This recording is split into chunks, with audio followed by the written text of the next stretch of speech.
पण तुम्ही बघू शकताय आज आम्ही कामावर गेलो नाही. आज रविवार असल्यामुळे मी आणि आमचे कामगार मित्र वगैरे आम्ही असं गावाकडे हे टेकडी आहे, तिथं मंदिर आहे आमचं. ह्या साईडला इकडे बघा मंदिर आहे, ते नंतर दाखवतो व्हिडिओमध्ये. आणि ह्या टेकडीवरून ही इकडे नदी दिसते. या नदीचं नाव ताम्रपर्णी ही दिसते बघा नदी तुम्हाला.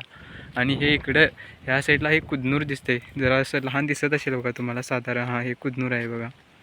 तर मित्रांनो, हे गावाकडचं वातावरण तुम्हाला कसं वाटलं नक्की सांगा. मित्रांनो, वातावरण कसं आहे बघा, जरासं तुम्ही पण आनंद घ्या ह्या वातावरणाचा. खूप चांगलं असं वातावरण आहे. ही नदी दिसत असेल तुम्हाला. या नदीत की मगरी दिसत आहेत म्हणून आम्हाला अशी बातमी मिळालेली आहे. ही टेकडी आणि हा डोंगर दिसतो, हा पलीकडे हा चिंचण्याचा डोंगर आहे बघा.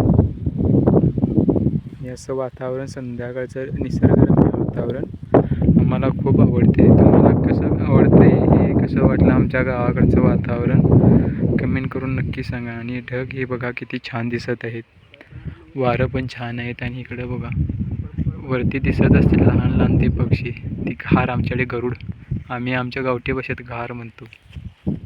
कसं वाटते सांगा बघू वातावरण गावाकडचं.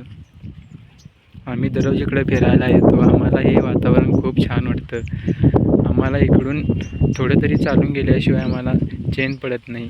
आम्ही दररोज इथं येऊन जातो. सकाळ नाही झालं की संध्याकाळचं तरी थोडा तरी टाईम काढून येतो म्हणजे येतोच. असं हे वातावरण इकडचं चांगलं आहे.